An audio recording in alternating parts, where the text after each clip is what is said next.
السلام عليكم ورحمة الله وبركاته. أهلا بكم حبايبي في معلومة مفيدة معنانا. ازيكم حبايبي، عاملين ايه؟ يا رب تكونوا بخير وانتوا بتشوفوا الفيديو.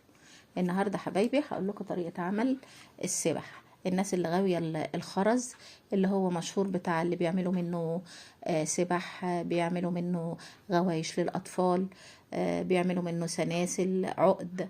واخدين بالكم؟ الحاجات دي كلها دلوقتي منتشرة في الأسواق، وممكن تعملي منها مشروع هيكسب وهيبقى جميل جدا. اي او ليكي مثلا عايزه تعملي سبحه ليكي، تعمليها بمزاج، تعمليها زي ما انت عايزاها، واي شكل اي لون.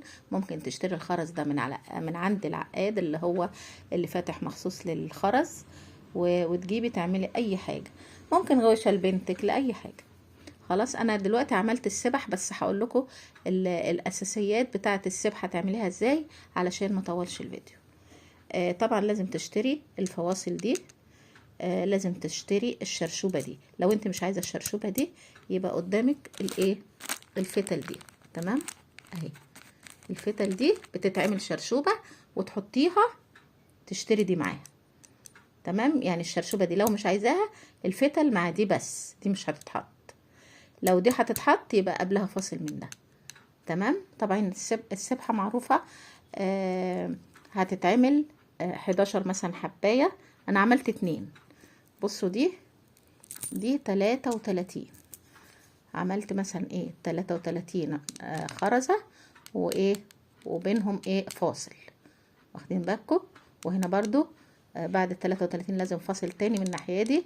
عملنا فاصل و33 كده، ما استهلكتش فواصل كتير. عايزة تعملي فواصل هنا اهو، برضو عملت واحدة 11 وفاصل اهو، 11 وفاصل يعني بمزاجك، 11 وفاصل. واخدين بالكم؟ وبعدين الشرشوبة في الاخر زي ما انتم شايفين. دي بقى لسه بعملها صغيرة. عملت الاتنين دول اهو، يعني عملت واحدة 99، الطويلة دي كلها 99، وعملت اللي هي اصغر منها بس فواصل كتير فيها. دي بقى اصغر واحدة، عملت 11 اهي وفاصل، ولازم فاصل من الناحية دي برضو، و11 وفاصل. هنقفلها بقى بفاصل. وطبعا مش هعمل انا شرشوبة عشان احط دي، لا انا هحط دي على طول. تمام؟ ممكن تختصري وتشتري منها، تشتري من الشراشيب دي السهل عليكي. عايزة تعملي مثلا من الخيط دوت، اعملي. خلاص يا حبايبي، هعمل دي بقى وارجع لكم. بس هتتعمل ازاي بقى يا حبايبي؟ احنا عملنا، كنا بنحط في مفرد بس، والفاصل في مفرد والخرز في مفرد. احنا دلوقتي نضم دول على بعض، ونروح حاطين الاتنين في واحد. يعني هنضم دول ونحط الفاصل في الاتنين مع بعض، مش في واحدة بس. تمام؟ هحط وارجع لكم. بصوا كده بقى يا حبايبي، شكلها جميل ازاي.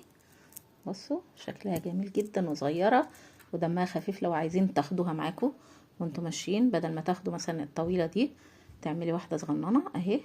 طبعا الفتلة اللي عملتها دي هنقصها، وهقول لكم على ملحوظة حصلت معايا وانا بعمل يعني ملحوظة مهمة. بيتباع مع الخرز ده في مشابك صغيرة خشب، وانت بتشتغلي وتحطي الخرز عشان وقع منك على طول. يعني كل فترة تكوني عملتي السبحة كلها، وتروح فجأة الفتلة دي تروح سيب منك، تروح فكة الخرز كله من اول وجديد، يقع منك كده. فتاخدي بالك في مشابك خشب او اي حاجة تحطيها هنا اهو، بحيث لو وقع منك الخرز كله ما يسيبش. خلي مثلا يكون معاكي في مشابك بتتباع صغننه خشب، تتحط مثلا هنا في اخر الطرف ده، وانت بتشتغلي في طرف تاني. تمام؟ هو دي الملحوظه اللي انا حبيت اقولها لكم عليها عشان ما تتفكش منكم. شوفوا شكلها جميل ازاي. هفك لكم الحرب، قصدي سوري، هقص دي وارجع لكم اهو يا حبايبي. بعد ما قصيت الفتل اهي، بقت سبحة جميلة صغيرة، ممكن تاخديها في اي مكان معاكي. صغيرة تبقى في شنطتك، مش هتعملك ازمة في الشنطة ولا اي حاجة. عايزة تعمليها كبيرة براحتك، صغيرة براحتك، كل المقاسات اللي انت عايزاها تعمليها اعمليها. اهي شكلها سبحة ما شاء الله، شكلها جميل جدا اهي. بصوا منظرها صغننة. عايزة بقى تنقي الخرز كريستال، تنقي اي حاجة انت عايزاها.